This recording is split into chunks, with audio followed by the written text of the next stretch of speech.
Les habla Rafael Arraiz Luca desde Unión Radio y esto es Venezolanos, un programa sobre el país y su historia. Hoy en la continuación del programa de la semana anterior sobre la vida y obra política de Carlos Andrés Pérez. Este es el capítulo 2 y último. Y en el programa anterior habíamos estado viendo el cambio de modelo económico que comenzó al no más empezar ese segundo gobierno de Carlos Andrés Pérez en febrero de 1989. El cambio en el modelo económico era sustancial. Si antes las tasas de interés las fijaba el Banco Central de Venezuela, ahora serían liberadas para que las determinara el mercado. Si antes el Estado era el gran empresario, constructor y comerciante diverso, ahora se privatizarían todas aquellas empresas de servicios públicos que pudieran estar en manos privadas prestando un servicio más eficiente. Si antes se subsidiaba la gasolina, ahora se incrementaría su precio con miras a llegar a un precio internacional. Si antes el Estado subsidiaba la industria privada, cubriendo los márgenes que por diversas razones ésta no podía alcanzar, ahora se eliminarían todos los subsidios. Si antes se protegía la industria nacional fijando aranceles muy altos a los productos importados, ahora se eliminarían los aranceles y se abrirían totalmente los mercados, tanto a productos importados como a productos nacionales, obviamente. Con ello se obligaba a las empresas venezolanas a competir en igualdad de condiciones con las empresas foráneas que quisieran establecerse aquí o traer sus productos desde afuera. El conjunto de medidas económicas diseñaba el cuadro de una economía liberal, ortodoxa, en perfecta conjunción con las medidas que el Fondo Monetario Internacional solicitaba de los países que acudían ante sus taquillas para solicitar un préstamo. Y esa era la situación de Venezuela, ya que durante el gobierno anterior, el de Jaime Lucinchi, se habían agotado las reservas internacionales y para poder intentar un modelo de economía de mercado era necesario disponer de un número más elevado de reservas que permitieran el libre juego de la economía. No obstante la lógica de estos planteamientos, lo cierto es que Pérez había afirmado durante su campaña que no acudiría ante el Fondo Monetario Internacional, mientras el diseño del paquete económico indicaba todo lo contrario, cosa que decepcionó muy rápidamente a los electores que habían oído sus discursos de campaña, pero no habían leído el programa de gobierno. De hecho, voy a citarles un párrafo de sus memorias, las memorias proscritas de Carlos Andrés Pérez, que es un libro de conversaciones sostenidas por los periodistas Ramón Hernández y Roberto Justi con el expresidente Pérez.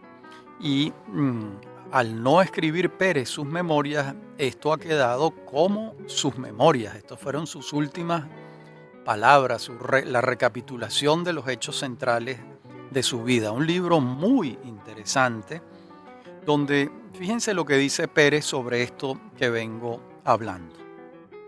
Dice Carlos Andrés Pérez: la política económica de mi primer gobierno fue estatista, proteccionista, y era una contradicción el discurso integracionista con la realidad de nuestros países. Por eso, lo primero que hice al llegar a mi segundo gobierno fue soltar las amarras al comercio y entrar en la reforma comercial. Hasta ese momento, iniciativas como el Pacto Andino constituían un fracaso, porque nuestras economías eran hostiles. Nosotros le cerrábamos las puertas de la frontera a Colombia, Perú, a Bolivia y a Ecuador.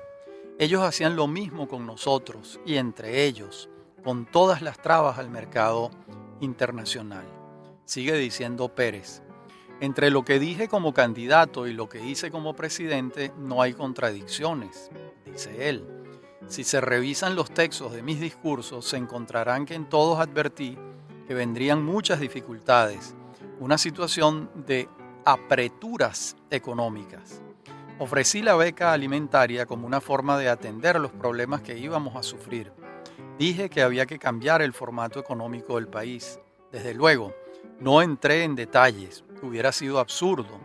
Escuchen esto. En las campañas electorales no se puede decir a la gente que va a sufrir, como lo hizo Mario Vargas Llosa en Perú. Eso no es posible si se quiere ganar. Pero no hay contradicciones entre los lineamientos de mi campaña y lo que hice en el gobierno. Yo no podía aparecer en antagonismo con un gobierno nuestro, de AD, el de Jaime Lucinchi, ni haciendo señalamientos puntuales.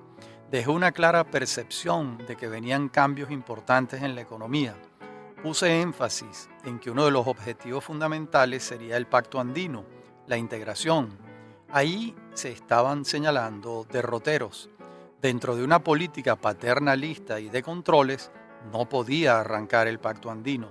Hubo los lineamientos, no había que hilar muy fino para entenderlos. Fin de la cita. Sin embargo, el propio Pérez reconoce que para ganar la campaña, para ganar las elecciones, no podía decirse claramente qué era lo que se iba a hacer. De modo que de allí, pues la decepción de mucha gente, ¿verdad? En el fondo, lo que buscaba el cambio de modelo económico era una revolución en el papel del Estado en la dinámica de la economía, pasando la iniciativa a la esfera privada, dado que los precios del petróleo habían bajado notablemente y era imposible que el Estado cumpliera con su rol paternalista cuando no disponía de los recursos para ello. Una vez más, Venezuela se veía obligada a cambiar de rumbo en razón de la dinámica de los precios del petróleo.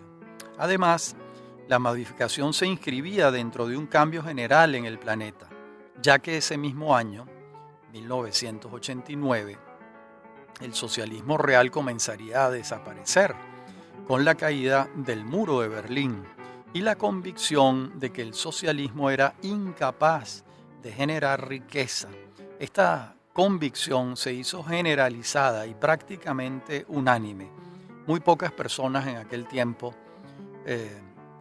se oponían a este convencimiento, de tal modo que muchos países del mundo pasaron a desmontar sus sistemas estatistas. Y Venezuela no fue la excepción. En América Latina eso pasó, en todos los países de América Latina, con muy pocas excepciones, dentro del espíritu de lo que se llamó el Consenso de Washington. Así lo llamó un economista llamado John Williamson, que estableció las 10 pautas fundamentales del Consenso de Washington que iban a guiar las reformas económicas en América Latina. Y así ocurrieron. Esas reformas las llevó a cabo Carlos Salinas de Gortari en México, César Gaviria en Colombia, Carlos Saúl Menem en la Argentina y Carlos Andrés Pérez en Venezuela. No eran solo unas reformas de Pérez, eran unas reformas del continente. Y en el fondo lo que estaba era dejándose atrás las políticas cepalistas, las de la ICI, la industrialización sustitutiva de importaciones. El continente entero había asumido estas políticas a partir de 1946 en el caso venezolano y 1948-1950 en el resto de América Latina. Estas políticas proteccionistas en las que el Estado defendía la producción nacional colocando aranceles a los productos importados, se daban preferencias tributarias para la instalación de parques industriales nacionales. Eran unas políticas contrarias a la libre circulación de los bienes en América Latina. Eso que dice Pérez en sus memorias es correcto, es decir, no podía haber una integración si cada uno de estos países defendía unas políticas proteccionistas de su economía. Eso es lo que va a desmontarse a partir de 1989 en prácticamente todos los países de América Latina, y Venezuela no fue la excepción. En la próxima parte del programa veremos entonces otros acontecimientos. Más allá del programa económico, veremos entonces lo que representó el Caracazo para un gobierno que estaba comenzando en febrero de 1989. Ya regresamos.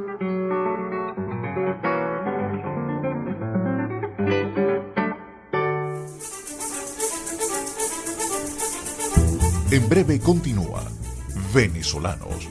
Somos Unión Radio Cultural.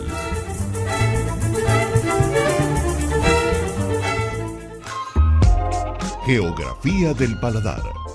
Conocer y disfrutar nuestra cultura gastronómica será un placer.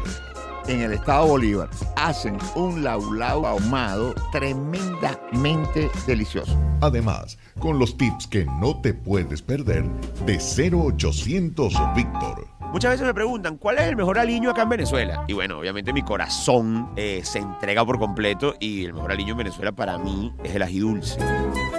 Geografía del paladar con Víctor y Víctor Moreno. Sábados 10 de la mañana y domingos 3 de la tarde. Somos Unión Radio Cultural.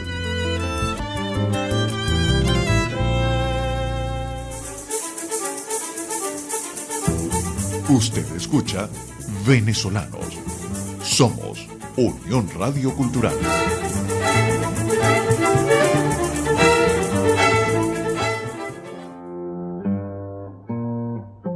Decíamos en la parte anterior del programa que en esta veríamos lo que representó el estallido social del Caracazo.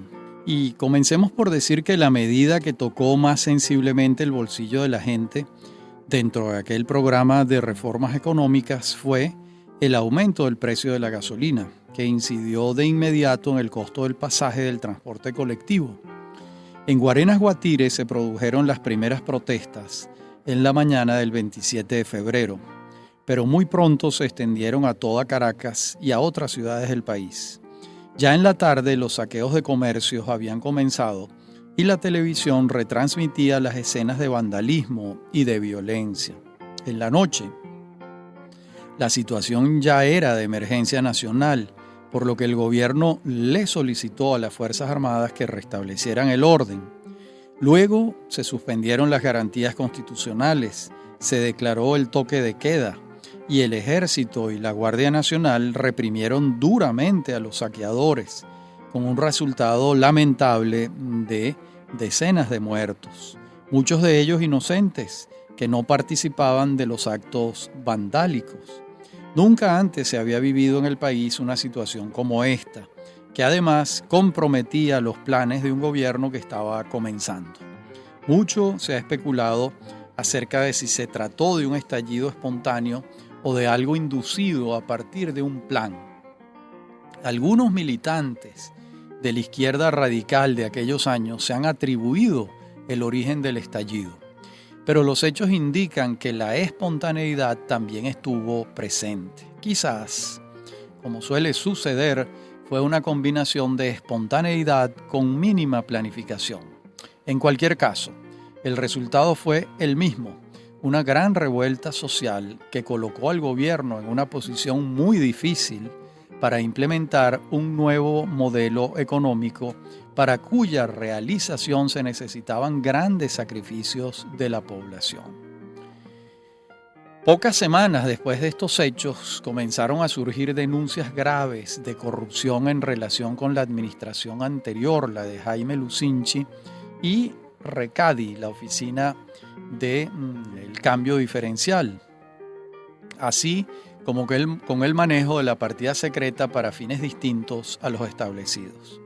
Fue el caso de la compra de una cuadrilla de vehículos rústicos para ser entregados a AD con fines electorales.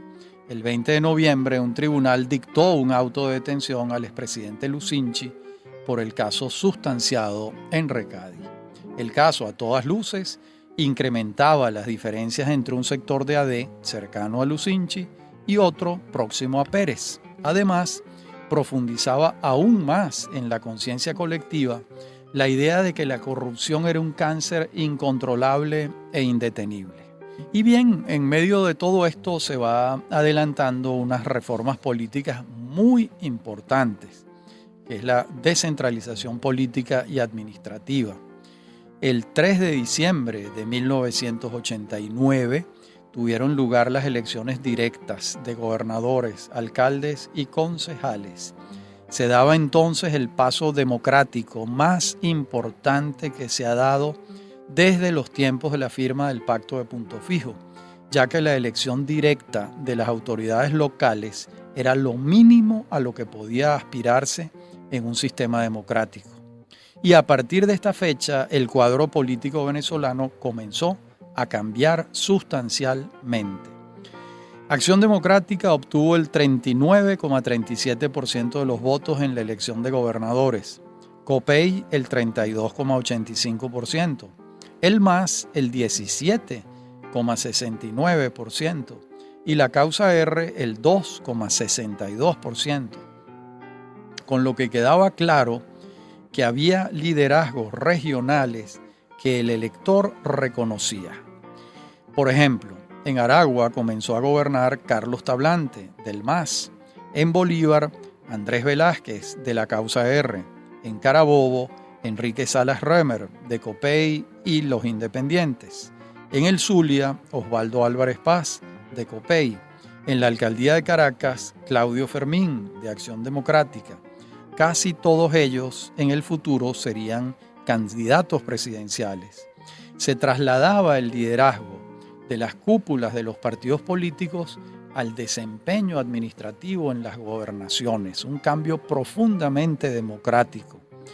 Y este cambio, por su parte, fue un golpe mortal para los organismos centrales de los partidos políticos, ya que la fuente del poder se trasladó de estas cúpulas a los electores y los líderes comenzaron a rendirles cuentas a sus bases.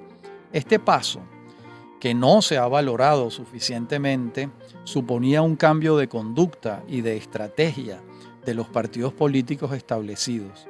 Pero esto no se dio en la magnitud requerida y seguramente fue una de las causas que trajo como consecuencia la decadencia del sistema bipartidista. Por otra parte, la inflación en 1989, un año de severos ajustes económicos, alcanzó la cifra de 80,7%, mientras las reservas internacionales subían. En 1990, los resultados electorales trajeron una crisis en AD, ya que muchas gobernaciones y alcaldías pasaron a manos de COPEI, el MAS y la Causa R, cosa que arreció el pleito interno entre los seguidores de Pérez y su programa económico liberal, en concordancia con las pautas dictadas por el logro de una economía ortodoxa por parte del Fondo Monetario Internacional y el Banco Mundial, y el otro sector, adverso, que se resistía a los cambios dentro del mismo partido de Pérez, de Acción Democrática.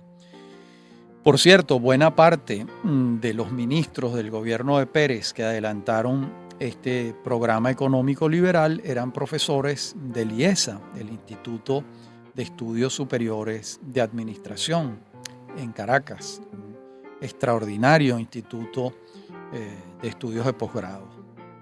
Y para el año 1990 comenzaron a verse los primeros resultados, al crecer la economía en 5,3%. La inflación bajó a 40,7%. Y las reservas internacionales ascendieron a 11.700 millones de dólares, de haber estado muy bajas, alrededor de 600 millones de dólares, cuando recibió el gobierno Pérez en el año 89, había subido para finales de 1990 a esta cifra ya considerable. Además, el ministro de Cordiplan, Miguel Rodríguez Fandeo, anunció una reducción de la deuda externa del 20%, con una disminución de 50% en el pago de intereses. Esa fue la negociación de la deuda que llevaron adelante el propio Miguel Rodríguez, el presidente del Banco Central de Venezuela, Pedro Tinoco, y un embajador especial para la deuda, Carlos Hernández Delfino. Y al año siguiente, la economía creció en 9.2% y se inició el proceso de privatizaciones de empresas del Estado que prestaban servicios públicos. Ese fue el caso de la CanTV y de Viasa, las cuales, al ser compradas por consorcios extranjeros en asociación con empresas venezolanas, trajeron además un ingreso extraordinario al fisco nacional y a partir de entonces otro funcionamiento mucho más eficiente en el caso de la CanTV. Y a la par de este proceso económico, otro político venía avanzando. No solo las relaciones entre AD y el gobierno eran sumamente débiles, por decirlo menos, sino que los ajustes económicos fueron notablemente severos para los estamentos sociales más humildes, que a su vez se sintieron desasistidos, creándose allí un vacío político. Por si fuera poco, un conjunto de venezolanos presididos por Arturo Uslar Pietri y a quienes la prensa llamaba los notables, pedían reformas en la conformación de la Corte Suprema de Justicia. Se quejaban del cuadro de la corrupción administrativa y enfrentaban las políticas del gobierno.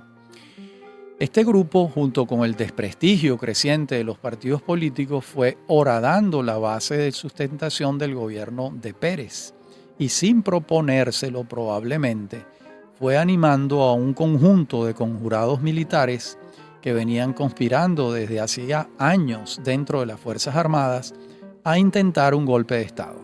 De hecho, en diciembre de 1991, Uslar Pietri declaró en una entrevista del Nacional que no le extrañaba que ocurriera un golpe de Estado. No deja de ser desconcertante, por otra parte, que Uslar Pietri, los notables, no respaldaran el programa económico de Pérez cuando se trataba de un programa económico por el que muchos de ellos habían abogado durante muchos años y que finalmente se estaba implementando.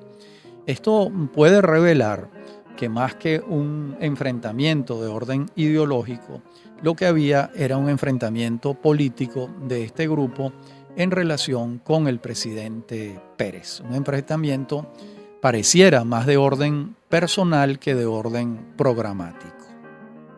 Y así fue como aquello que preconizó Uslar Pietri en diciembre comenzó a pasar en febrero de 1992, cuando en la noche del 3 de febrero, cuando el presidente Pérez regresaba de Davos, en Suiza, pues fue el día escogido por los conjurados para la insurrección militar. Estaba comandada por tenientes coroneles e integrada por mayores, capitanes, tenientes y tropa. Por eso se les llamó los comacates, comandantes, capitanes y tenientes. Y se alzaron en los cuarteles de Maracaibo y Valencia. Al teniente coronel Hugo Chávez, a quien le correspondía tomar el Palacio de Miraflores después de haber tomado el cuartel de la Planicie, no le fue posible hacerlo. En la próxima parte del programa veremos entonces los hechos vinculados con la televisión, con la rendición de Hugo Chávez y con lo que alcanzaron en distintos lugares los otros participantes en esta conjura militar. Ya regresamos.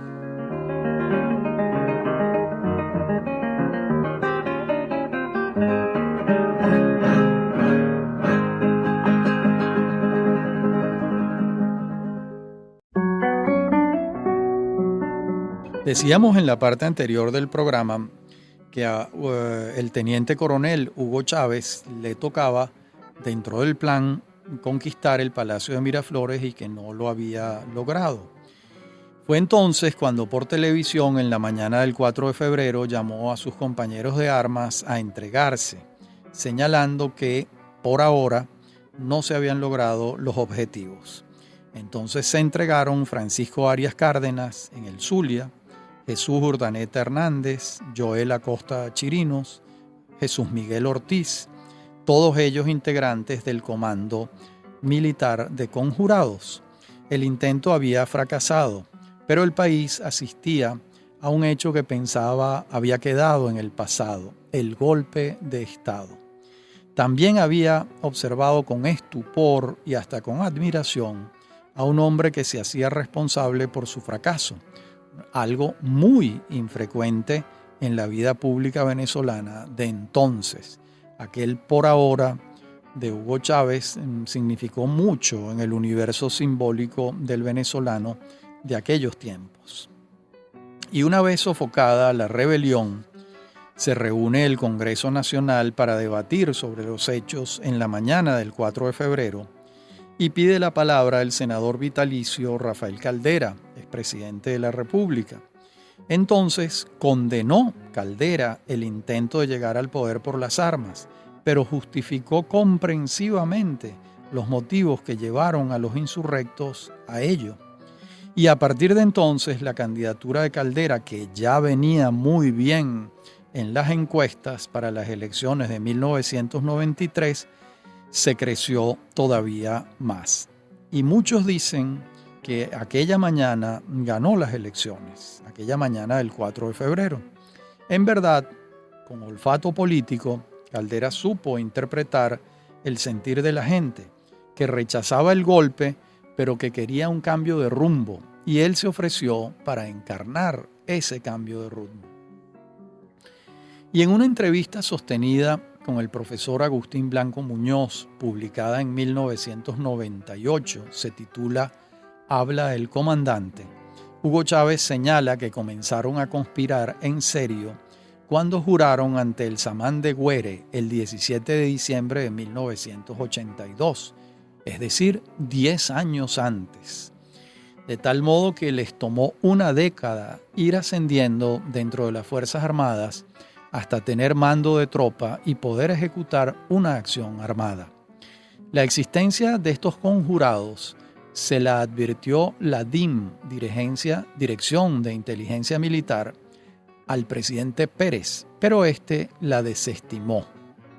Incluso, en alguna oportunidad les quitaron mando de tropa ante los indicios, pero al tiempo, el ministro de la Defensa de entonces, el general Fernando Ochoa Antich, no halló nuevos indicios conspirativos y les devolvió el mando de tropa.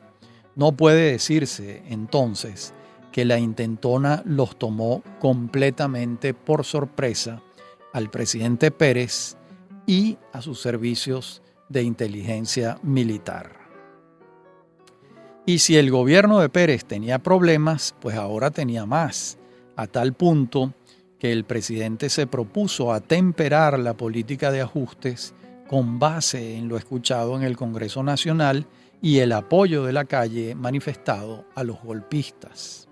Se creó un consejo consultivo integrado por ilustres venezolanos, presidido por Ramón J. Velázquez e integrado por Pedro Pablo Aguilar, Ruth de Criboy, Domingo Maza Zavala, José Melich Orsini, Pedro Palma, Pedro Rincón Gutiérrez y Julio Sosa Rodríguez. Este consejo hizo sus recomendaciones muy pronto y muchas de sus propuestas iban a contracorriente de lo que venía haciendo el gobierno. A la vez, Pérez cambió su gabinete, de manera de satisfacer los reclamos e integrar a diversos sectores en la conducción del Estado, buscando con ello un mayor piso político para su debilitado gobierno. Entonces, militantes de COPEI integraron el gobierno por algunos pocos meses.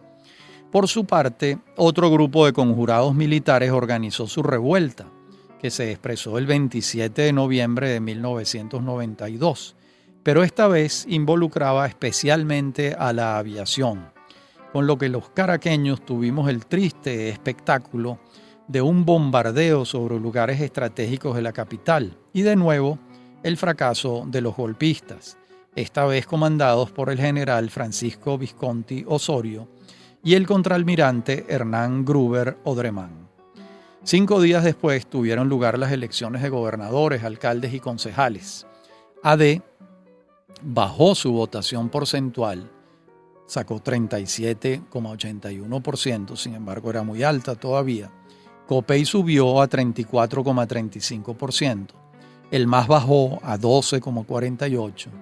Y la causa R duplicó su votación y obtuvo 4,73%. Incluso la causa R ganó la alcaldía de Caracas con Aristóbulo Istúriz, quien desplazó a Claudio Fermín. Entonces repetían los gobernadores Velázquez, Tablante, Salas Remer, Álvarez Paz, entre otros. Y paradójicamente, en 1992, la economía venezolana creció cerca del 10%, pero los beneficios de ese crecimiento no se sentían plenamente en los estamentos más débiles de la sociedad.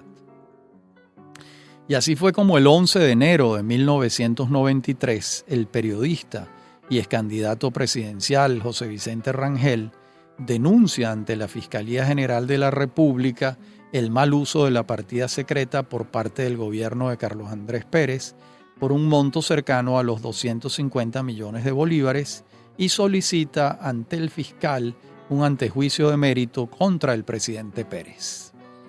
El fiscal general Ramón Escobar Salón, el 11 de marzo, interpone ante la Corte Suprema de Justicia, cuya composición ya había cambiado gracias a las presiones del grupo de los notables, interpone la acusación contra Carlos Andrés Pérez, el ministro de Relaciones Interiores cuando sucedió el hecho, que era Alejandro Izaguirre, y el ministro de la Secretaría de la Presidencia de la República en aquel momento, cuando sucedió el hecho, que era Reinaldo Figueredo Planchart.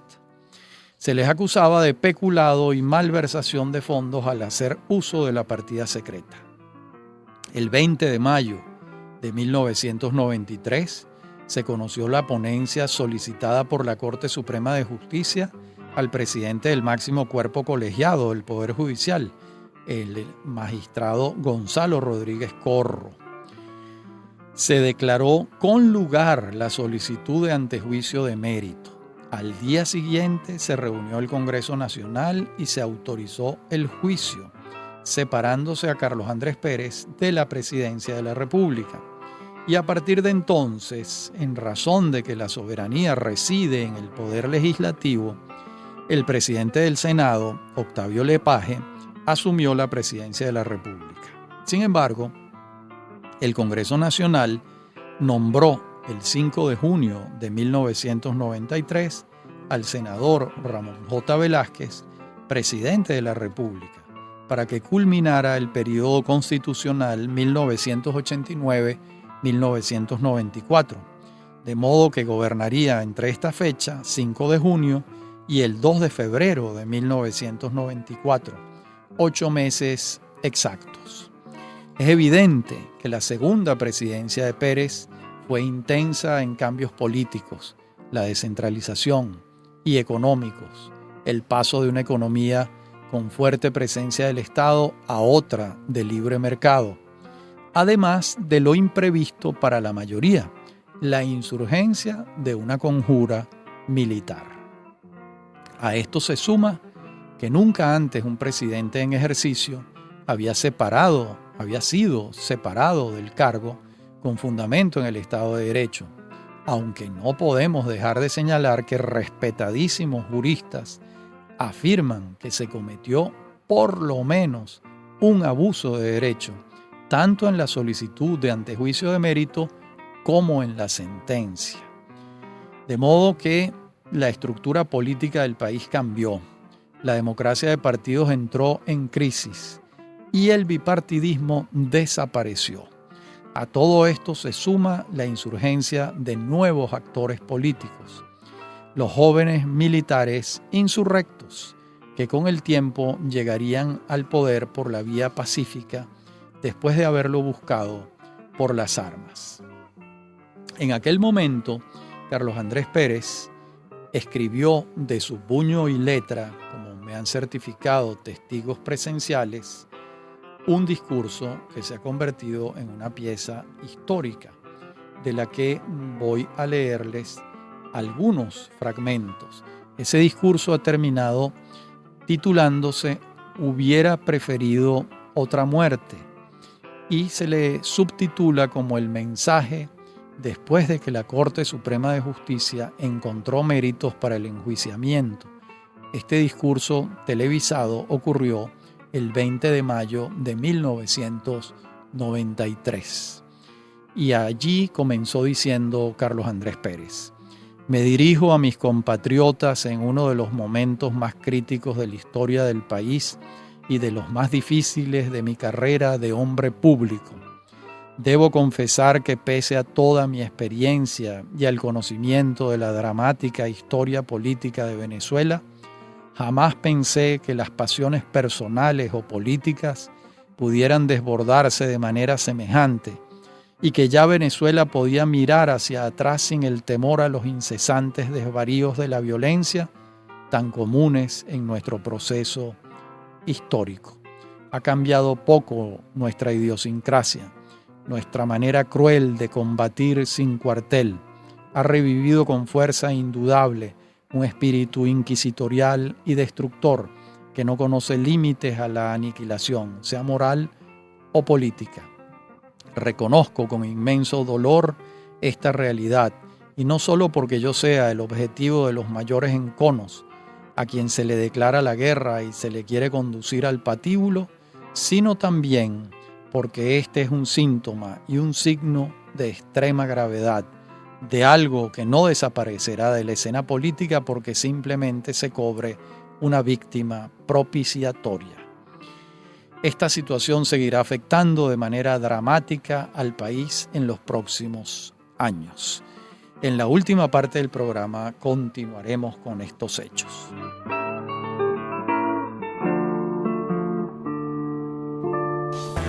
Estás en sintonía de Unión Radio Cultural. Recuerda, todos los programas están colgados en la aplicación Anchor.fm. Este programa, Venezolanos, lo puedes volver a escuchar los sábados a las 10 de la noche y los domingos a las 10 de la mañana. Somos Unión Radio Cultural. Ser Voz, un programa donde el arte, la cultura y la creatividad de las comunidades se unen como herramientas para crear la historia de un país. Conducido por Albe Pérez. Estaremos revisando varios temas asociados a la creatividad, a lo que está sucediendo en otras ciudades, en otras locaciones, el ímpetu de los ciudadanos por llevar adelante proyectos asociados a la cultura. Sábados, 5 de la tarde y domingos, 12 del mediodía. Ser Voz, una tribuna de testimonios, entrevistas y anécdotas que transforman vidas. Somos Unión Radio Cultural. Estamos de regreso con Venezolanos. Somos Unión Radio Cultural.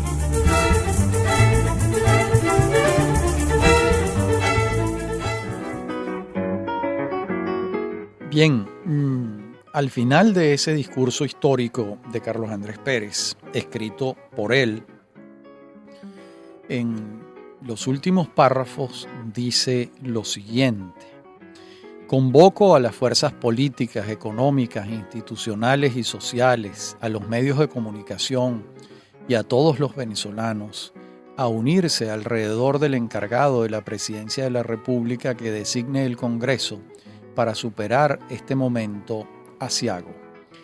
Mi pasión, mi interés, el incansable quehacer que me ha caracterizado y el coraje que he demostrado en los momentos más difíciles siempre han estado al servicio de Venezuela. A lo largo de toda mi vida, desde que era apenas un adolescente, he consagrado mi existencia a los grandes intereses de nuestro pueblo. A ustedes he consagrado mi destino. Quiera Dios que quienes han creado este conflicto absurdo no tengan motivos para arrepentirse. Carlos Andrés Pérez. Bien.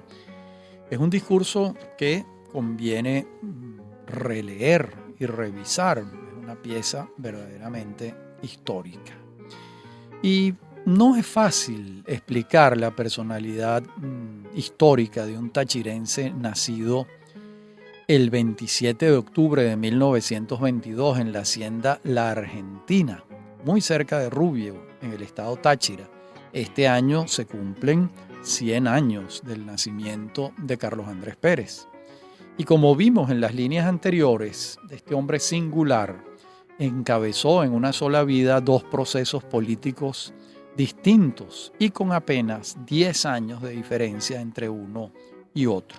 Durante su primer gobierno adelantó la nacionalización de la industria petrolera y creó centenares de empresas del Estado dedicadas a las tareas más diversas, fortaleciendo el Estado hasta el paroxismo como principal actor económico de la nación. 10 años después, desmontó la trama empresarial estatal, adelantando un agresivo programa de privatizaciones y fue factor principal de la agenda descentralizadora del país. Durante su primer gobierno, el Estado se endeudó hasta alcanzar cifras enormes y durante el segundo batalló con la banca internacional para fijar una estrategia de pago favorable. ¿A cuál de los 2 Pérez juzgará la historia? ¿Al que desarrolló una agenda política clásica del socialismo democrático entre 1974 y 1979, o al que puso en práctica un programa liberal con algunos ribetes keynesianos a partir de 1989? Pues este hombre carismático, que encarnó durante décadas una suerte de mito popular, da para todos los gustos. Los socialistas democráticos admiran su primera obra de gobierno, los liberales la segunda. Y Pérez, ¿de cuál de las 2 se sentiría satisfecho? ¿De ambas o de ninguna?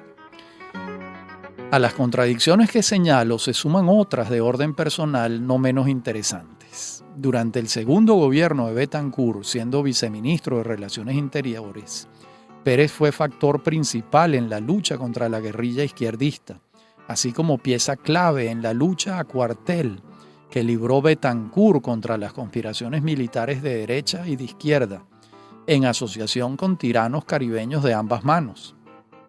Durante varios años, lidió con informes de inteligencia y los procesó con éxito Carlos Andrés Pérez.